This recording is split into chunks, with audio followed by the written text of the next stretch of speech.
Angus Taylor is the Shadow Treasurer and joins us today here on FlowFM. Angus, thanks for calling in. Thanks for having me, Ricky. Angus, look, we have been tracking, indeed, before any announcement was made about superannuation, we were expressing concern that maybe Labor was heading down a path they hadn't promised at the election. Where does the opposition landed on this new superannuation tax? Well, this is a super-sized broken promise, Ricky. The Prime Minister promised he wouldn't change taxes on superannuation. It is clear now that is what they're going to do. He's saying it will only affect a small number of Australians. We've seen over the last 24 hours data that suggests it's a much bigger number than he has been saying. And a lot of younger Australians, in fact, they'll be in many ways the most affected because of the impact of inflation on the threshold they're setting for who will be impacted. So younger Australians in particular should be deeply concerned that the government's coming after their superannuation, but many more will be affected. Police, military and public servants will all be affected as well, it's clear now, and so many other Australians who've saved over long periods of time. But most of all, this is a broken promise, Ricky, and Albanese went to the election saying his word was his bond. Well, it was a pretty hopeless bond because he's broken his word within 12 months, and he's not just done it on superannuation taxation, he's done it on electricity prices, he's done it on cheaper mortgages, and Australians are paying and will pay the price. Now, the government can answer for itself, I guess, in terms of how they've communicated this, but in the end it is something that is only going to come in if they're successful at the next election on super balances over $3 million. Concessional tax will be up to 30% instead of 15%. But is that something you're going to oppose at the next election? Well, we will, absolutely. But let me be clear about this. They're proposing to legislate this in this term of Parliament. So that is very important. They're trying to spin some crazy idea that they're taking it to the next election. No, they're legislating it now. Yes, so it's something you'd have to repeal if you were successful in the election. And of course, that in itself is not easy because of the Senate and all of those things. So, if they were serious about taking this to an election, they'd introduce the legislation after the election, not before. But that's not what they're proposing to do. So this is classic Labor. They say one thing, do another. I mean, what's becoming clear with Albanese is the Albanese we saw before the election is not the Albanese we're getting after the election. It's a very different person. He says one thing, does another. Yesterday, he and the Treasurer couldn't agree on whether they were staying open to taxing the family home. And there's clearly a disagreement there. But the one thing we can be sure of is that if he says he's not going to tax something, there's no way you can trust it. We've already seen that with superannuation. Yeah, I'll come to that family home one in a moment, but there's some sort of mileage being made in some media outlets about comments you made around 2016 or thereabouts about these same concessions for large super balances. How is that different back then to where we are now? Well, first of all, that wasn't the same. It was nothing like what's being proposed here. But even putting that aside, that went to an election, and the legislation came in after the election. I mean, Labor doesn't care about breaking promises. This is the sad reality we've now hit. They say one thing before the election, do something different afterwards. And another example of this, they talked endlessly. 91 times the Prime Minister told us our electricity bills were going to go down by $275. Hasn't said not a word since. Not a word. He's given up the ghost. And so the real problem we've now got is whatever they say before the election is irrelevant. And this is a big deal because it says when we go through election campaigns, what the Labor Party says is just irrelevant because they're going to go and do what they want to do after the election anyway.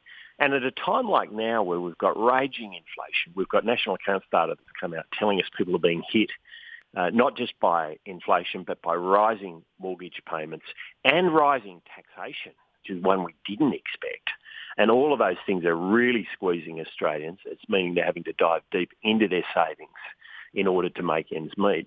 And meanwhile, Labor is just looking at how they can raise taxes, and they're not focused on the priorities of Australians that we're seeing out on the street out in the suburbs. What does this do for confidence? Even I'm thinking of farmers and others that have slowly, diligently put money into super. This shifting of the goalposts, Labor might claim, well, if some people have had a windfall gain and got to a $3 million balance, but this shifting of the goalposts, doesn't it erode confidence in the way people are being encouraged to invest their retirement savings? Well, can I just start by saying the $3 million idea is baloney. The Treasurer has done something very, very tricky here, where he said it won't be indexed. So, of course, $3 million in 10 or 20 or 30 or 40 years' time, because that's how long we're looking at for superannuation, is nothing like what it is today because of the impact of inflation. And with inflation running at 8%, $3 million for a 30-year-old is more like $1 million in reality. So there'll be many, many people caught by this who have much more modest superannuation savings and have squirreled away over decades to get those superannuation savings put away so that they can have a good retirement, only to find that they're going to get whacked with this tax, which is being imposed in ways that have never been imposed before. So anyone with a self-managed super fund in particular should be deeply, deeply concerned about how this will work. But it is sad that Labor is using a real Trojan horse strategy to pretend it's only going to hit a small number, but in reality, it's going to hit many, many Australians. Now, you mentioned earlier the capital gains tax treatment of the family home. Treasurer Chalmers was slow yesterday to rule out that might be on what I think your leader, Peter Dutton's called a hit list, and then the PM had to step in and say, no, we're not touching the family home.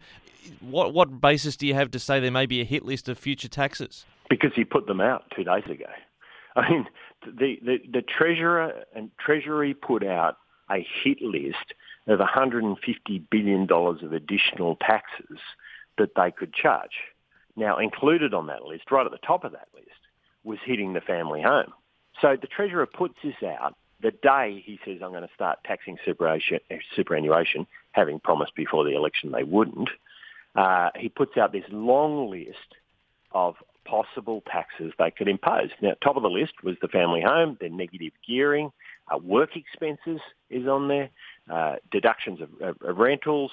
Look, it is a very long list of areas they could come after. They've put them out. They've quantified them all. He made the point when he announced the superannuation tax that there were many other taxes that could be imposed, and then he refuses to rule out going after the family home yesterday. It's clear there's a big difference. There's a war going on between the Treasurer and the Prime Minister. And Albanese comes out later in the day and overrules the Treasurer and says, no, we're not going to do that. But what's clear beneath all of this is the Treasurer is looking for all sorts of ways to tax Australians. We know he wants to get rid of the stage 3 income tax cuts.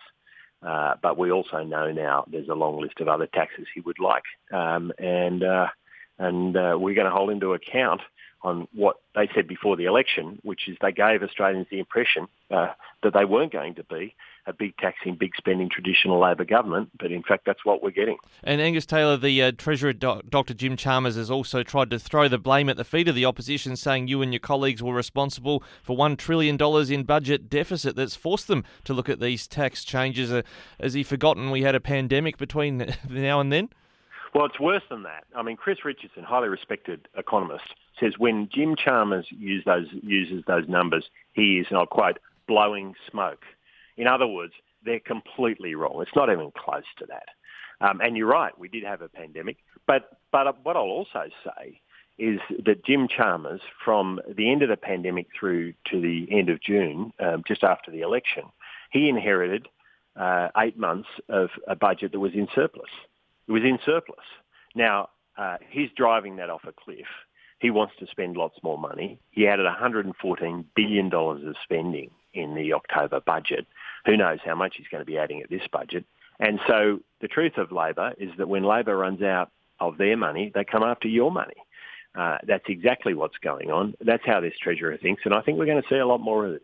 Shadow Treasurer Angus Taylor, thanks so much for joining us today on what I think is going to be a continuing conversation on taxes for the next few years. Thanks again. Good on you, Ricky. Thanks for having me.